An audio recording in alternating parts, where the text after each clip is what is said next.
जय श्रीराम, जय शिवराय. नमस्ते मित्रांनो, मैदान रिपोर्टरमध्ये आपल्या सगळ्यांचं स्वागत आहे. मित्रांनो, आज तुम्हाला तर माहिती आहे आज काय आहे, बेंदूर आहे.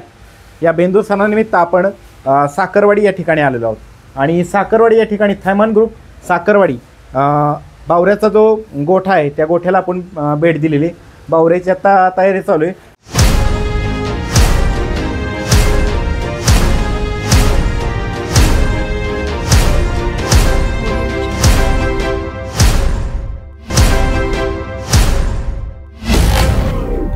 नाव काय आहे? पोपटराव. आदत आहे काय? बरं बरं. आणि याचं नाव सूर्या. आणि पलीकडचा पोपट, तो पण पोपट. हे बारका पोपट, तो मोठा. आणि त्याच्या पलीकडचा तो राजा. बरं बरं. तुमचं गाव सांगा की एकदा. मुरुम. मित्रांनो, पलीकडचं मुरुम. हा, फलटण तालुका. बरं. चालली का अजून काय मिरवणूक तयार झाली का नाही? झाली. पुजायला चालू तेवढाच. बरं, चला. दादा नमस्ते. नाव काय आपलं? कुठलं गाव? मुरुम. ह्याचं नाव काय? बुलेट आहे बघा मुरुमचा. चला. आपल्या समवेत अनिकेत भाऊ आहेत. अनिकेत भाऊ नमस्ते. नमस्ते. काय सांगाल, साखरवाडीचा बेंदूर म्हटलं की संबंध महाराष्ट्रामध्ये चर्चा असते. भव्य दिव्य अशा साखरवाडी गावामध्ये बैलांच्या मिरवणुकी काढल्या जातात. बैलांप्रती कृतज्ञता व्यक्त केली जाते आणि भव्य दिव्य अशा मिरवणुका काढून सजावट केली जाते, आकर्षक रोषणाई केली जाते. आणि मोठ्या संख्येने आसपासचा जो 2 जिल्हे आहेत, पुणे जिल्हा असेल, सातारा जिल्हा असेल, आणि विविध भागातून या ठिकाणी प्रेक्षक म्हणजे जे आपले फॅन्स आहेत प्रत्येक बैलाचे ते येत असतात. आणि दरवर्षी या साखरवाडीचा जो बेंदूर असतो या बेंद्राला एक वैशिष्ट्य असतं, कोण ना कोणतरी मोठी सेलिब्रिटी येतच असते. तर ह्या वर्षी कसं काय नियोजन करण्यात आलंय? ह्या वर्षी नियोजन काय मागच्या वर्षी बेंदूर केला नाही, या वर्षी केला. ह्या वर्षी बरं, कसं काय नियोजन आहे? सकाळपासून कशी तयारी केली बावऱ्याची? सकाळपासून दुपारी रंगवाय घेतला बैल. दुपारपासून. आता वाजलेत मित्रांनो 5 वाजलेत, अजून पण रंगवायचं काम रंगवायचं चालूच आहे. एक अर्धा एक तासात रंगवून गेलं. पेंटर सांगितलं, पेंटर रंगवून गेलं. आता किरकोळ काम आम्ही करतोय. आता तुमच्या गोठ्यावरती दुसरा एक एमपीचा पण हे आलेला मध्य प्रदेशचा. त्याचं कसं काय? तो पण रेडी झालेला आहे. रेडी झाला. आता आम्ही बघितलं त्याला पण एकदम सुंदर असं थैमान ग्रुप साखरवाडी एमपी किंग. आणि छोटा मथुर पण आलाय. छोटा मथुर तो इथलाच आहे. ते मथुर दिसतो म्हणून त्याचं नाव छोटा मथुर ठेवलं. छोटा मथुर ठेवलंय. बरं, ते कोणाचं आहे? ते पण आपल्याच थैमान ग्रुपचाच आहे. थैमान ग्रुपचाच आहे. आपण थोडंसं बावऱ्याविषयी जाणून घेऊया. साखरवाडीचा बावऱ्या आहे. काय सांगाल भाऊ, कसं काय बावऱ्या? सध्या खूप चर्चेत आहे, खूप ट्रेंडिंगला आहे बावऱ्याचं नाव. बैल काय बैलानं जाईल त्या मैदानात. बैल एक कधीतरी महिन्यात 1-2 शर्यतीला बैल आपल्या चुकीनं, बैला चुकीनं नाही, आपल्या चुकीनं बैल हरतोय. बैल कंटिन्यू गोलाला ते कंटिन्यू गोला. आता परवा दिवशी ह्या मैदानात तो राहिला होता. वाटेगावचा बादल. मित्रांनो, वाटेगावचा बादल ही जोडी सुंदर पळाली. आणि विशेष म्हणजे अनिकेत भाऊचं सांगायचं तर अनिकेत भाऊकडे पाहुणे म्हणून आलेली आपले एमपीचा जो बैल आलेला आहे साजन. तर साजन बावऱ्या एकाच सीमेमध्ये लागले, एकाच सीमेमध्ये. नाही तर आपल्याला दोन्ही बैल गुलाला दिसले असते. आणि बघा ना, म्हणजे काय म्हणतात ते योगायोग म्हणायचं. नाही तर आपल्याला साजन सुद्धा पळ कळाला असता साजनचा फायनलला किती. आणि असताना सुद्धा पहिल्या अडचणी पायऱ्याच्या कंटिन्यू तुम्ही किती पण मोठा बैल घ्या, पायऱ्याच्या अडचणी आता चालू आहेत. म्हणजे मोठ्या बैलांना जास्त पायऱ्या, सगळ्या बैलांना. मोठ्यानं जेवढ्यात बारक्यानं तर कसं खेळ खेळायचं तीच ही आहे. बरं. म्हणजे काय नक्की अडचण काय? ऐन वेळेस नाही म्हटलं जातं का पायरा? नाही, झालेला पायरा काल सांगितले. त्या दिवशी अड्ड्यात पायरा झालाय 7 तारखेला. बरं, ऐन वेळेस मोडला. काल संध्याकाळी सांगितले आपल्याला नाही जमणार. सगळीकडे अशीच पद्धत, सगळीकडे हीच चालली. त्याच्यामुळे बैल गुलाला ठेवणं म्हणजे लय मोठे. बैल गुलाला ठेवणं म्हणजे लय मोठा. म्हणजे बैल पळतो, बैल फायनललाही पात्र राहतो, गुलालाच पात्र राहतो. पण पायरा करणं म्हणजे तुमच्यासाठी फार मोठं. म्हणजे मैदानाच्या अगोदर तुमची मोठी शर्यत लागते पायऱ्याला. पायऱ्याच लय अवघड झालं. पायऱ्याच खूप अवघड होते. बैल दोन्ही खांदाना आता अड्ड्यात बैल ना दोन्ही खांदान पब्लिकनं बैल घालायचा ठाम आपला. आता कुठल्या पण आता एक पण बैल राहिला नाही. एक मोजून फक्त गोटचा बैल राहिला, तेवढा बैलात आमचं पाळायचं राहिले. नाही तर एक पण बैल राहिला नसतं त्या बैलात. निश्चित त्यांचे मालक बघतील ही मुलाखत, त्यावेळेस तुम्हाला नक्की संधी मिळेल.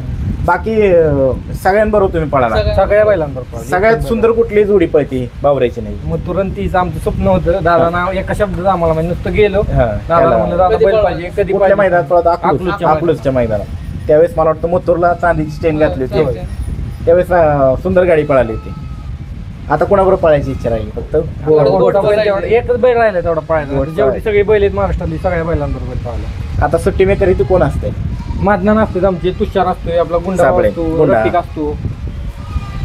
बघा मित्रांनो, एक छोटीशी मुलाखत आहे ही आपली बेंदुरीचं नाही ते म्हणले दादा आमची थोडीशी एक पायऱ्याची अडचण आहे. टॉपच्या बैलांना सुद्धा म्हणजे टॉपच्या बैलांनाच खूप मोठी अडचण येते, तर सर्वसामान्यांचं कुठं मेळ लागत असेल आणि ऐनवेळेस पैरे कॅन्सल केले जातात.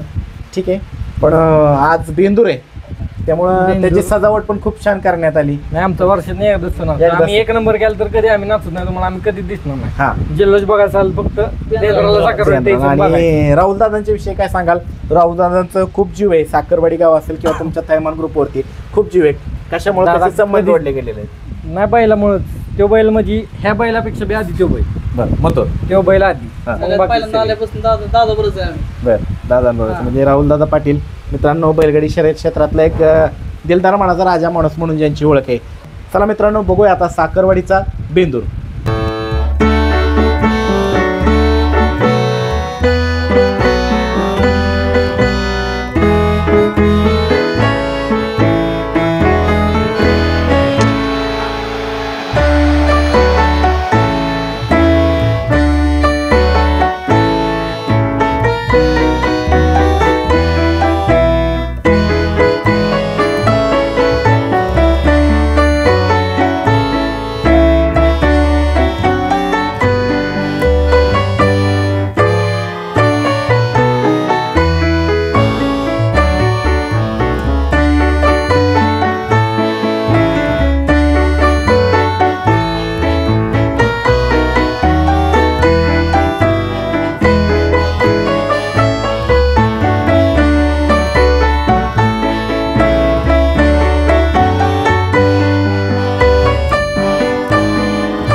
अनिकेत होय जवळ आहे का कशी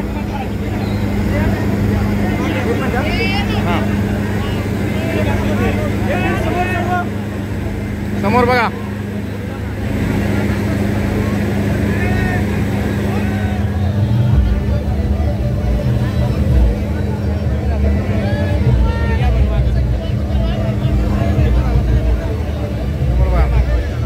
नमस्ते नमस्ते. काय सांगाल आज सुंदर असा कार्यक्रम थैमान ग्रुप साखरवाडीकर यांनी आयोजित केला होता काय सांगाल याविषयी कार्यक्रमचं नियोजन सूरजराव फरतरवाडीचे सगळे मुलं यांनी आयोजित केला होता. कार्यक्रम एक नंबर झाला. थोडा मला उशीर झाला पण तो कार्यक्रम बघायला मला भेटला. शेवटचा क्षणी माझे मित्रमंडळी आले होते पुण्यातून. सगळ्यांनी कार्यक्रमांचा आनंद घेतला. एक नंबर कार्यक्रम झाला. त्याचबरोबर आज पंचमहिंद केसरी सर्जा सुद्धा या कार्यक्रमासाठी उपस्थित राहिला होता काय सांगाल त्याच्याविषयी सर्जा म्हणजे आता भैया ते आमच्या घरातलेच आहेत. त्या सर्जा पण आमच्या घरातलाच बैल आहे. त्यामुळं सर्जा पण आमच्या घरातलाच बैल आहे. काय अडचण नाही त्याला. काय सांगाल आजची एवढी गर्दी बघून प्रेम आहे लोकांचं सर्जावर बावऱ्यावर. आम्ही नवीन एक एमपीतनं म्हणा साजनवर एक नंबर सगळ्यांनी रिस्पॉन्स दिला आणि दरवर्षीच आमचा हा कार्यक्रम चांगला असतो. बरं पुढच्या वर्षी काय नवीन पाहायला मिळालं मग नवीन ह्याच्यापेक्षा चांगलं करू पुढचं. चांगलं बरं चालतंय धन्यवाद दादा. धन्यवाद. शंभू शेठ काय सांगाल आज कसं काय कार्यक्रम झाला पार पडला उत्साहात आनंदात एकदम पार पडला. कुठलेही म्हणजे शांतीत एकदम पार पडला आणि बैल पण आपला एकदम सहकार्य करून आपल्याला शांत उभं राहिलं कार्यक्रमात आपल्याला आनंद आहे. आणि आज बावरे असेल थैमान ग्रुपचा त्यानंतर सर्जा असेल अजून एमपीचा एक बैल आहे त्यानंतर सर्जाला पाहण्यासाठी हजारोच्या संख्येनं प्रेक्षक आले होते काय सांगाल त्याविषयी नाही बैलाचं फॅन पेजेस तेवढे आणि तो बैल आपलाच आहे बावऱ्या ग्रुपचा आपल्या आणि शेवटी बैलाचं कसं पब्लिक फॅन जास्त आहे त्यामुळं त्याला बघायला गर्दी आणि सर्जाला एवढी कासरे लावा लागतात का गर्दीत आणल्यानंतर नाही बैल आता उड्या घेत होता पण इथं थांबला तर शांतच थांबला एकदम त्याने मित्रा दिला ना आपल्याला. बरं आणि काय सांगाल थैमान ग्रुपच्या विषयी काय सांगाल नाही का ग्रुप आपला सगळी पोर एकदम जेव्हा भावाजीत म्हणजे नाही का सगळ्या गोष्टीत आपल्याला म्हणजे सहकार्य असतं साथ असते काय अडचण नाही. आणि काय सांगाल आज तुम्ही सुद्धा मन मोकळं करून नाचलाय काय म्हणतात नाही आज आपल्या बैलांचा नंतर आपल्या जे गोष्टीचं नाद आहे त्या बैलांचा दिवस आहे त्यामुळं आपण पण आणि अनिकेत भाऊच्या विषयी काय सांगाल नाही तो एकदम मोठ्या भावासारखा आहे नाही का आणि प्रत्येक गोष्टीत आपल्या सहकार्य असतं म्हणजे बैलाच्या बाबतीत नाही की प्रत्येक गोष्टीत आपल्याला सहकार्य असतं देतं त्यामुळं काय अडचण नाही. सर्जा नेहमी अड्ड्यात गेल्यानंतर गर्दी बघितल्यानंतर थोडासा बावर लगत करतो आज एवढी गर्दी असून सुद्धा शांत उभा राहिलाय नाही त्याने बी जाणला त्रास द्यायला नको म्हणून आपल्यासाठी कार्यक्रम केलाय पोरांनी एवढ्या सगळ्या बावरे असेल सगळी बैल शांत थांबली एकदम कोणी त्रास दिला नाही. तो बी बैल इथं आहे पण तो पण बैलाच शांत थांबला एकदम तो पण थांबलाय त्याबरोबर एमपीचा पण होता तो पण बैल शांत थांबला. आज कार्यक्रम कसा झाला कार्यक्रम एकदम म्हणजे आनंदात उत्साहात पार पडला त्याबद्दल आनंद आहे. पुढच्या वर्षी कसं नियोजन असेल पुढच्या वर्षी काय बघू आता अजून ह्याच्यापेक्षा बारीक चालतंय धन्यवाद.